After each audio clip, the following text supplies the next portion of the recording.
पहली बड़ी खबर की ओर लिए चलते हैं। एक तरफ जहां अमेरिकी राष्ट्रपति ट्रंप दावा कर रहे हैं कि वो ईरान को झुकाने में कामयाब हो गए हैं और ईरान के साथ जल्द कोई समझौता हो सकता है, वहीं ईरान की ओर से जो बयान आ रहे हैं वो कुछ और ही कहानी बयां कर रहे हैं। ईरान का कहना है कि वो परमाणु मुद्दे पर कोई बात नहीं करेगा और हॉर्मुज का कंट्रोल भी अपने हाथ में ही रखेगा। इसको देखते हुए इस मायने में फिर जल्द हल निकलने के दावे पर कई सवाल उठ रहे हैं। आइए आपको ताजा घटनाक्रम से जुड़ी एक रिपोर्ट दिखाते हैं और फिर इस पर अपने विशेषज्ञ मेहमान से हम चर्चा करेंगे।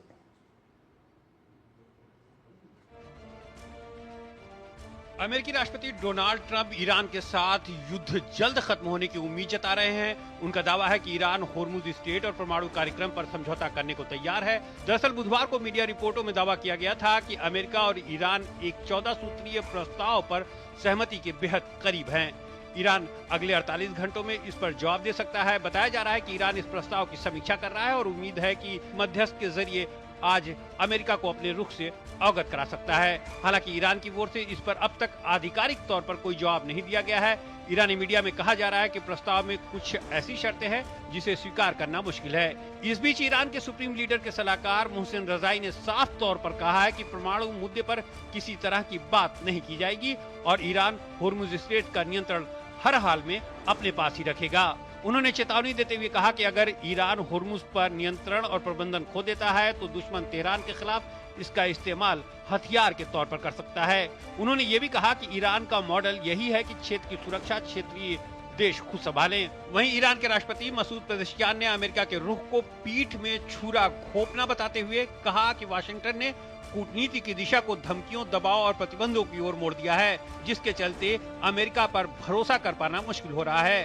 पेज़ेश्कियान ने कहा है कि ईरान ने अमेरिका के साथ 2 वार्ताएं शुरू की, लेकिन हर बार इसका जवाब हमलों से दिया गया।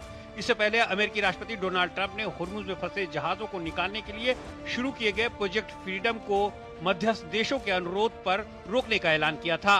लेकिन अब ये दावा किया जा रहा है कि सऊदी अरब की वजह से अमेरिका को ये कदम उठाना पड़ा। मीडिया रिपोर्ट में दावा किया गया है कि सऊदी अरब ने इस मिशन में शामिल अमेरिकी विमानों को अपने एयर स्पेस और एयरबेस के इस्तेमाल की इजाजत देने से इनकार कर दिया था। इसके बाद ट्रंप ने ये ऐलान किया।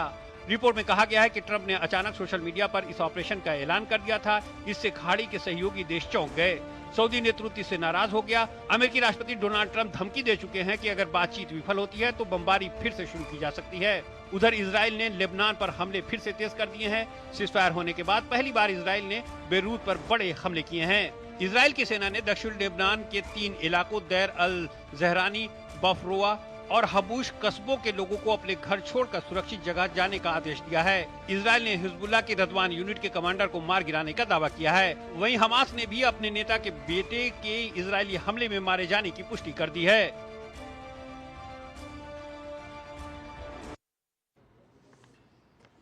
और ताज़ा अपडेट पर ज़्यादा बात करने के लिए हमारे साथ जुड़ रहे हैं पिनाक रंजन चक्रवर्ती, फॉर्मर सीनियर डिप्लोमेट हैं, विदेशी मामलों के जानकार हैं। पिनाक रंजन जी, बहुत बहुत स्वागत है आपका हमारे इस कार्यक्रम में।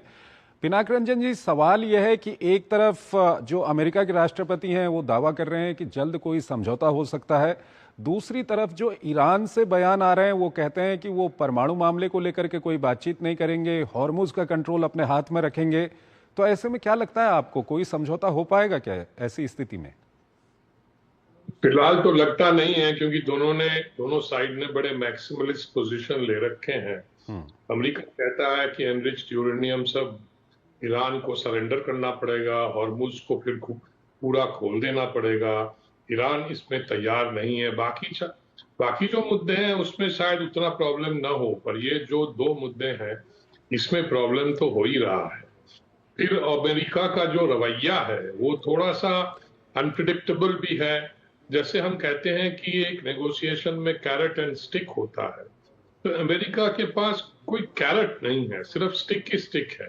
यानी वो सिर्फ कहते हैं कि हमला कर देंगे, ये कर देंगे। अब उनको भी एक झटका लगा है, क्योंकि ट्रंप साहब ने यूनिलैटरली बताया कि हम एक ऑपरेशन फ्रीडम करने वाले हैं, ईरान पे फिर हमला करेंगे। तो सऊदी और जीसीसी के कंट्रीज जो भी हैं उन्होंने साफ मना कर दिया कि हमारे बेसिस से आप ईरान को अटैक नहीं कर सकते, क्योंकि वो भी अब देख रहे हैं कि ईरान पे कितनी इतने अटैक्स हो चुके हैं, पर उससे कोई फायदा तो हो नहीं रहा है, क्योंकि समझौता हो नहीं रहा है और उनको भी तकलीफ हो रही है, उनका ऑयल और गैस एक्सपोर्ट्स बंद होने वाले हैं। तो ये सारे जो मामले हैं, इसमें प्रेशर्स भी हैं, अमेरिका में भी प्रेशर्स हैं, क्योंकि वो चाहते हैं ऑयल मार्केट जो है वो थोड़ा सा मतलब नीचे आए, क्योंकि उससे सबको परेशानी हो रही है, पूरे एनर्जी जो इंपोर्टिंग कंट्रीज हैं। ये सारे समस्या को लेकर मुझे लगता नहीं है कि इतनी जल्दी कुछ समझौता होने वाला है। यानी कि पिनाक रंजन जी, जो अमेरिका ने हॉर्मुज खोलने का एक अभियान वहां पर शुरू किया था, प्रोजेक्ट फ्रीडम करके, उससे जो ट्रंप पीछे हटे हैं, उसके पीछे ये समझौते वाली बात कम और जो आप बता रहे हैं सऊदी अरबिया का दबाव, ये सब क्या मुख्य कारण रहे हैं? नहीं, उसमें उन्होंने ट्रंप ने सोचा था कि हम सऊदी और जो उनके बेसेस हैं वो जीसीसी कंट्रीज में, वहां से वो जहाज उड़ाएंगे और ईरान पे बमबारी करेंगे, पर इन देशों ने एकदम साफ मना कर दिया है। तो अभी उनके पास वो वाला ऑप्शन नहीं है अमेरिका के पास, तो वो कहां से उड़ाएंगे? तो उनके जो जो जहाज हैं, जो मतलब हवाई जहाज जो बहन करते हैं, वो एक ऑप्शन है। और उधर जो वो जबरदस्ती खोलना चाहते थे हॉर्मुज, वो वाला ऑप्शन जीसीसी कंट्रीज ने मना कर दिया कि हम इसमें भाग नहीं लेंगे। तो ये इसीलिए वो स्थगित हो गया है, क्योंकि उनके बिना शायद मुश्किल है ये करना अमेरिका को, और करेंगे भी तो बात और बिगड़ जाएगी, क्योंकि हॉर्मुज में अगर बमबारी हुई, कुछ हुआ, तो अगर हॉर्मुज और भी बंद हो गया, वैसे ही तो आधा बंद है, ब्लॉकेड है, तो एकदम ऑयल मार्केट में एकदम हाहाकार मच जाएगा। तो मुझे लगता है कि वो नहीं चाहते हैं, क्योंकि उनको भी फर्क पड़ रहा है। अमेरिकन कंज्यूमर को भी अब बहुत ज्यादा दाम देना पड़ रहा है पेट्रोल के लिए, और वो उस कंट्री में, अमेरिका में, पेट्रोल का दाम बड़ा सेंसिटिव चीज है, क्योंकि हर एक घर में गाड़ी है और हर एक फैमिली गाड़ी यूज करती है, कोई एक कोई दो, और उनका सारा आना जाना उसी में होता है। उसके बिना उनका जिंदगी नहीं चलता अमेरिका में। इसीलिए और वो खर्चा जो बढ़ जाए, और बाकी दाम भी बढ़े हैं, क्योंकि ट्रांसपोर्टेशन कॉस्ट बढ़ गए हैं, जो कंज्यूमर को, जो रिटेल में, उनके भी दाम बढ़ गए हैं। तो वो जो इन्फ्लेशन और कंज्यूमर प्राइसेस जो बढ़े हैं अमेरिका में, उसका फर्क पड़ रहा है, क्योंकि वो पॉलिटिकल फिर एक बैकलैश हो रहा है। अभी मिड टर्म इलेक्शंस आएंगे, तो अमेरिका को और प्रेसिडेंट ट्रंप को ये सारी चीजें मतलब सता रही हैं, या जो भी है। तो इसीलिए उनकी ऐसे में सर, जो ईरान का रवैया लगातार सख्त होता जा रहा है, कहीं ईरान इसी को तो कैलकुलेट नहीं कर रहा है कि प्रेसिडेंट ट्रंप कितने दिनों झेल पाएंगे होम फ्रंट पे, जो महंगाई बढ़ रही है, मिड टर्म इलेक्शन वहां पर आने वाले हैं? बिल्कुल, ईरान तो इसको और भी लंबा खींचना चाहता है, कि जिससे प्रेशर ट्रंप पे और बढ़े और उनको फिर कंसेशंस देना पड़े जो ईरान मांग रहा है। ईरान दो चीज पे, न्यूक्लियर और हॉर्मुज पे कंसेशंस मांग रहा है। या वो कह रहा है कि हम नियंत्रण रखेंगे हॉर्मुज पे, और जो मटेरियल है वो हम नहीं देंगे। तो अभी बात चल रही है कि वो जो पुराना एग्रीमेंट था, जिसको हम JCPOA कहते हैं और कहते थे, जो प्रेसिडेंट ओबामा के जमाने में हुआ, अब वो घूम फिर पर उसी पे आ गए हैं। और JCPOA जो था, वो एक एग्रीमेंट था ईरान के साथ, न्यूक्लियर एग्रीमेंट था। तो वो ट्रंप ने अपने जो ट्रंप 1.0, यानी जो पहली बार जब वो प्रेसिडेंट बने थे, उन्होंने उसको एकदम मतलब एक झटके में उसको खत्म करके, मतलब उसको मतलब एनल कर दिया, मतलब कि ये हम नहीं मानेंगे, ये एग्रीमेंट खत्म हो गया। अब उसकी वजह से ही जो हुआ है, ईरान ने बोला ठीक है, अगर आप लोग एग्रीमेंट नहीं मानोगे तो हम भी नहीं मानेंगे। हमने जो पाबंदियां अपने ऊपर ली थी न्यूक्लियर में, वो भी हम नहीं मानेंगे। तो ये गलती उन्होंने की, अब आज उस गलती का वो भुगतान करना पड़ेगा उन्होंने। अब वो कह रहे हैं, कुछ अमेरिकन जो कमेंटेटर्स हैं, वो कह रहे हैं कि वो we are going back to JCPOA plus something, यानी JCPOA में जो था उसके ऊपर कुछ चाहिए, क्योंकि उसके लिए फिर वो ट्रंप साहब डिक्लेयर कर पाएंगे कि मैंने देखो बेटर एग्रीमेंट किया है JCPOA। क्योंकि उसमें भी पॉलिटिक्स आ जाता है, क्योंकि ओबामा से वो चिढ़ते हैं, ओबामा ने जो किया उसको वो कहते हैं कि वो सारा गलत किया उसने। तो इस तरह की बातें अब चल रही हैं डोमेस्टिक पॉलिटिक्स में। तो सर, इस सब के बीच एक महत्वपूर्ण सवाल ये हो जाता है कि हॉर्मुज के बंद होने के कारण पूरी दुनिया जिस तरह से परेशान है, पूरी दुनिया को कई तरह की परेशानियां हो रही हैं, तो इस सब का क्या होगा, क्योंकि अमेरिका इजराइल और ईरान को अगर छोड़ दें तो बाकी दुनिया की तो हालत बहुत खराब है इससे।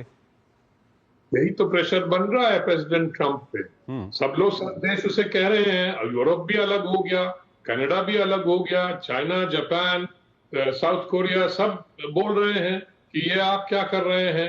और जितना जितना दिन ये चलेगा तो और तेल का दाम बढ़ता चला जाएगा, क्योंकि तेल को अगर हॉर्मुज के से डाइवर्ट करके किसी और पाइपलाइन से इंडियन ओशन में लाया जाए तो वो तो टाइम लगेगा ना इंफ्रास्ट्रक्चर बनाने में। तो सिर्फ सऊदी के पास है पाइपलाइन है जो जाता है उनके दमाम टू यानबू, और यानबू रेड सी में है, तो वो वहां से ऑयल एक्सपोर्ट कर रहे हैं। और तो सर कुल मिलाकर जिस तरह से आप बता रहे हैं, सिचुएशन ये है कि अमेरिका के ऊपर ज्यादा दबाव है। ऐसे में आपको लगता है कि अमेरिका बहुत जल्द पीछे हटेगा और कोई समझौता होगा? देखिए, दोनों साइड को कुछ ना कुछ तो कॉम्प्रोमाइज करना पड़ेगा। ईरान के ऊपर भी दबाव है, ऐसी बात नहीं है, उनका हालत खस्ता हो गया है। उनका इकोनॉमी इतने सालों से सैंक्शंस झेल रहा है, उनके लोग भी नाखुश हैं इस रेजीम से।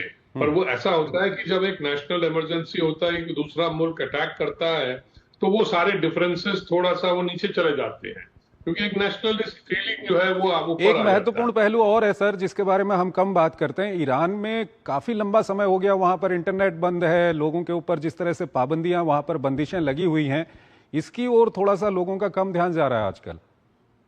नहीं, क्योंकि वो अभी जो नेशनलिस्टिक फीलिंग्स है उसमें ये होता है कि ठीक है हम एक रोटी कम खाएंगे, जैसे कुछ होता है ना जब नेशनल इमरजेंसी में, तो वो फीलिंग आ जाती है। चलो इंटरनेट नहीं है, कोई भी मैनेज कर लेंगे, पर ये कितना चलेगा? प्रॉब्लम ये है कि जितना दिन ये चलेगा लोगों की परेशानियां बढ़ती चली जाएंगी और लोग और भी फ्रस्ट्रेटेड हो जाएंगे। तो हो सकता है कि ये ज्यादा दिन चले तो ईरान के लोग भी अपने रेजीम के खिलाफ खड़े हो जाएंगे। पहले भी वो डेमोन्स्ट्रेशन कर चुके हैं कई चीजों पे, अपने सरकार जो है वहां पे उसके खिलाफ वो कर चुके हैं डेमोन्स्ट्रेशन। अभी वो थोड़ा कम है क्योंकि वो नेशनलिस्टिक फीलिंग चल रहा है, क्योंकि हमको करना है ये सिचुएशन। ठीक है सर, आप हमारे साथ बने रहिएगा सर। एक और महत्वपूर्ण खबर है, उस पर अभी हम बात करेंगे। यहाँ पर हमको एक छोटा सा ब्रेक लेना है।